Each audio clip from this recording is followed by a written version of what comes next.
हाय, आप सभी कैसे हैं? आप सभी का स्वागत है एकता एकेडमी की हिंदी क्लासेस में।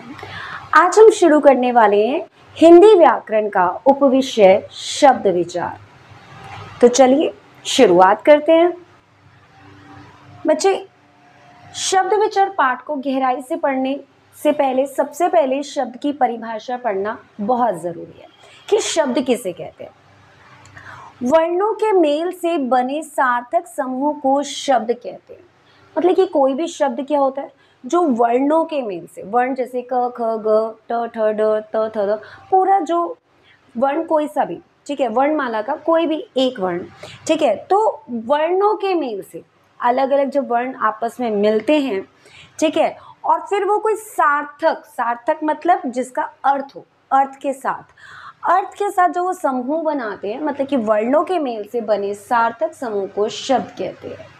ठीक है, अब वही एक दूसरी परिभाषा आ जाती है बच्चे, पद किसे कहते हैं। देखो, पद भी एक शब्द ही होता है, ठीक है, लेकिन शब्द बच्चे एक अकेला जो लिखा जाता है वो शब्द होता है, ठीक है। उसी तरीके से लेकिन जो शब्द वाक्य में प्रयोग कर दिया जाता है, वाक्य में प्रयोग होने वाले शब्द ही पद कहलाते हैं। मैं एक वाक्य ले लेती हूँ, भाई बाजार जा रहा है।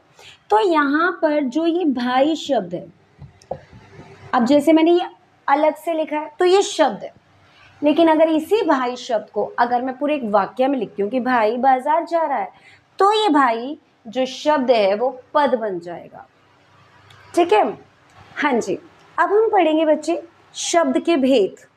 बच्चे देखिए, जो शब्द के भेद होते हैं वह भेद ना आधारों पर होते हैं, आधारों पर शब्द के भेद होते हैं। मतलब ऐसा नहीं है जैसे कि हम संज्ञा का पढ़ लेते हैं, जातिवाचक, व्यक्तिवाचक, भाववाचक, सीधे से भेद नहीं होते, बल्कि कुछ आधारों पर होते हैं।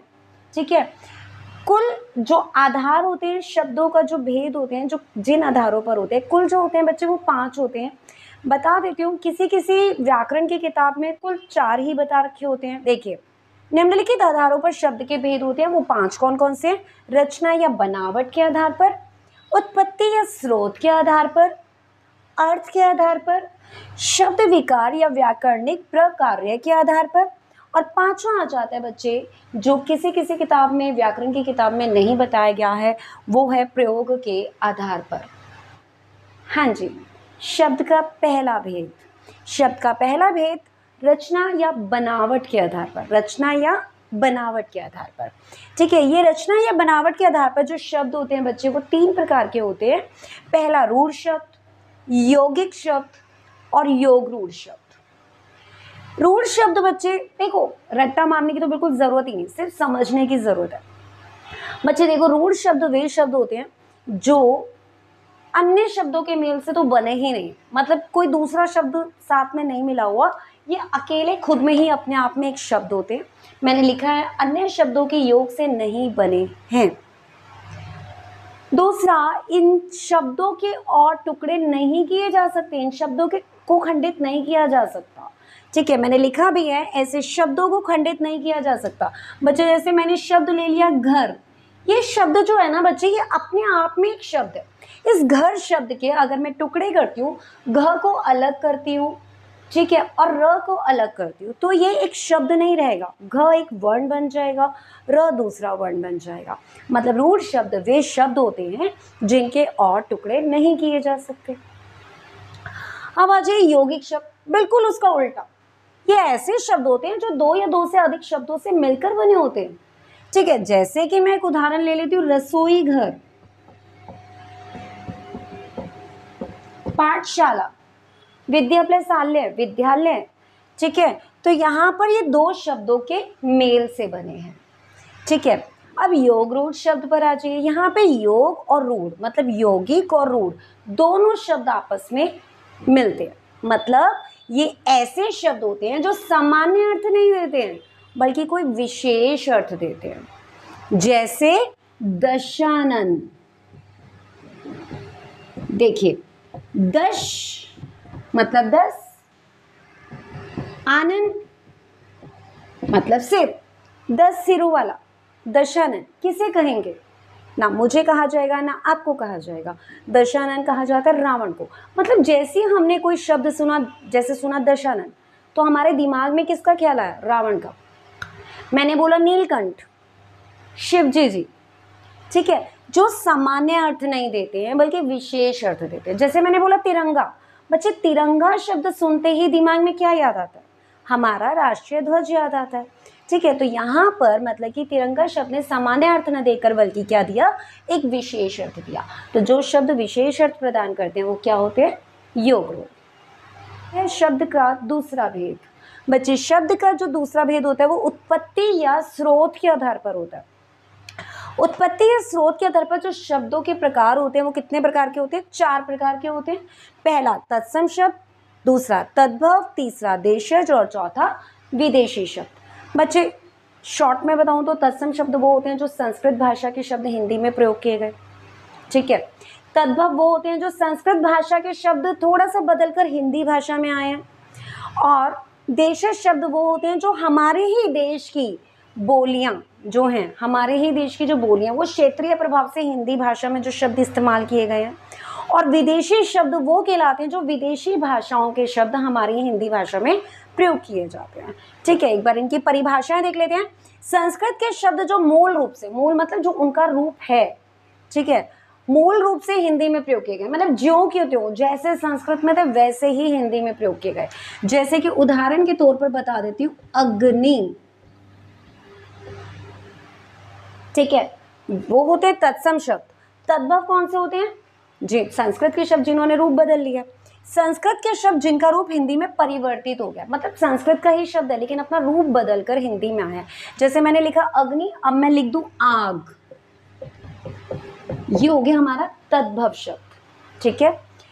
देशज शब्द मैंने अभी बताया हमारे देश की बोलियों के ही शब्द होते हैं, तो किसी क्षेत्रीय या स्थानीय प्रभाव से जो हिंदी भाषा में प्रयोग किए गए हैं उन्हें कहते हैं देशज शब्द। जैसे कि लोटा, पगड़ी, ठीक है, ये शब्द हमारी बोलियों से आए हैं। विदेशी शब्द जो हैं वो विदेशी भाषाओं से आए शब्द हैं।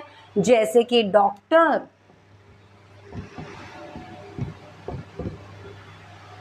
ठीक है ना आसान? हाँ जी।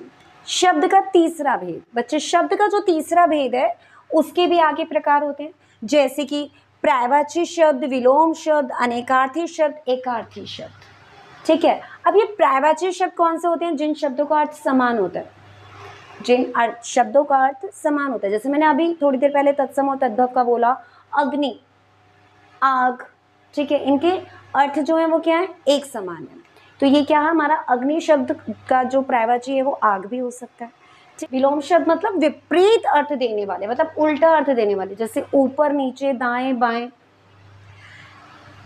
अनेकार्थी शब्द जो एक से अधिक अर्थ देते हैं, एक से अधिक अर्थ देने वाले शब्द, जैसे कि अंबर, अंबर को बच्चे जो हमारे वस्त्र हैं, कपड़े होते हैं, उसे भी अंबर कहा जाता है। और आकाश, गगन जो है उसे भी अंबर कहा जाता है। तो एक से अधिक अर्थ दिए। एकार्थी शब्द जो एक ही अर्थ देते हैं, कोई और अर्थ उसका निकल ही नहीं सकता, जैसे कि वृक्ष, पेड़, मानव, मनुष्य, ठीक है, एक ही अर्थ है इनका। शब्द का चौथा भेद आ जाता है शब्द विकार के आधार पर, या फिर इसका एक और नाम होता है व्याकरणिक प्रकार्य के आधार पर, मतलब व्याकरण के आधार पर, ठीक है, मतलब कि व्याकरण में कुछ ऐसे होते हैं, नियम होते हैं, उसके आधार पर, ठीक है। तो शब्द विकार के आधार पर ये बच्चे 2 प्रकार होते हैं इसके, विकारी और अविकारी शब्द, 2 प्रकार होते हैं। अब विकारी शब्द देखो बच्चे, विकार का मतलब ये होता है जो परिवर्तित हो जाता है, विकार, विकार का मतलब जिसमें परिवर्तन आता है। अविकार, अ का मतलब होता है बिना, विकार का मतलब परिवर्तन, तो बिना परिवर्तन के, नाम में ही छिपा है, परिभाषा उसमें नाम में ही छिपी है।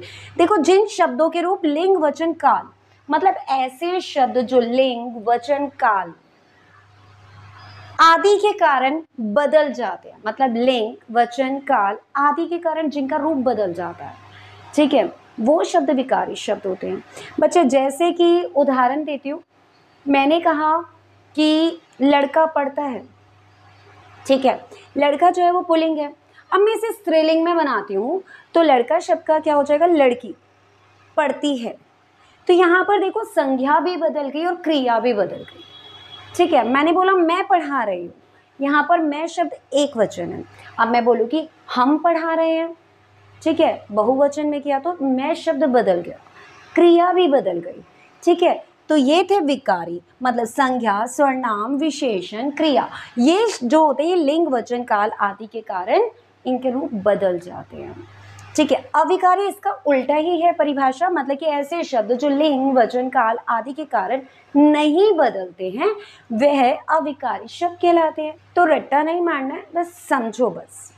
ठीक है, अब अविकारी शब्द में कौन से वो आते हैं व्याकरण के क्रिया विशेषण, जो क्रिया की विशेषता बताते हैं। जैसे कि मैं धीरे बोल रही हूँ, मैं तेज बोल रही हूँ। ठीक है, मैं तेज बोल रहा हूँ, मैं धीरे बोल रहा हूँ। यहाँ पे तेज और धीरे देखो, चाहे मैंने लिंग बदल दिया लेकिन तेज शब्द नहीं बदला। तो ये था क्रिया विशेषण। विस्मय आदि बोधक जो भाव प्रकट करते हैं, जैसे वाह हम मैच जीत गए। ठीक है, तो यहाँ पर चाहे ये पुल्लिंग में बोलो चाहे स्त्रीलिंग में बोलो, वाक्य वही रहने वाला है, मतलब वाह शब्द वही रहने वाला है। समुच्चय बोधक जो दो शब्दों या वाक्यों को जोड़ते हैं, जैसे या, तथा, अथवा, ये भी कभी नहीं बदलते हैं। संबंध बोधक जो संबंध प्रकट करते हैं, जैसे मेरे घर के पास मंदिर है। ठीक है, हमारे घर के पास मंदिर है, अब मैंने सर्वनाम बदल दी है लेकिन वाक्य में के पास वैसे ही रहा। ठीक है, तो ये क्या है, संबंध बोधक। निपात जो बल प्रकट करते हैं, जैसे तुम्हें कल तक यह पढ़ना है, कल तक, तक शब्द जो है वो निपात है। ठीक है, तो ये शब्द जो होते हैं क्रिया विशेषण, विस्मय आदि बोधक, समुच्चय बोधक, संबंध बोधक और निपात, यह है लिंग, वचन, काल के कारण इनका रूप नहीं बदलता है। ठीक है, तो ये कौन से शब्द हुए, अविकारी शब्द। हाँ जी, शब्द का आखिरी भेद, पांचवा भेद प्रयोग के आधार पर। बच्चे मैंने कुछ व्याकरण की किताबें देखी हैं, उसमें ये वाला भेद नहीं होता है और कुछ किताबों में होता है। तो अगर आपकी किताब में ये पांचवा भेद नहीं है तो परेशान होने की जरूरत नहीं है। ठीक है, पता तो होना ही चाहिए, तो पांचवा भी पढ़ने में कुछ गलती नहीं है। ठीक है, वैसे ही शब्द का पांचवा भेद जो है प्रयोग के आधार पर होता है। इसके भी आगे दो प्रकार होते हैं, एक होता है सार्थक शब्द और दूसरा होता है निरर्थक शब्द। मतलब ऐसे शब्द जिनका निश्चित अर्थ होता है, मतलब हाँ उनका अर्थ है, जैसे मैंने बोला घर, पुस्तक, पेड़, इन सब का अपना एक निश्चित अर्थ है। तो ये शब्द जो हुए वो कौन से हुए, सार्थक शब्द। निरर्थक शब्द उसका उल्टा, जिन शब्दों का कोई अर्थ नहीं होता, कोई निश्चित अर्थ नहीं होता है, लेकिन अगर उन शब्दों को वाक्य में प्रयोग कर दिया जाए ना तो वे अर्थ प्रकट करने लगते हैं।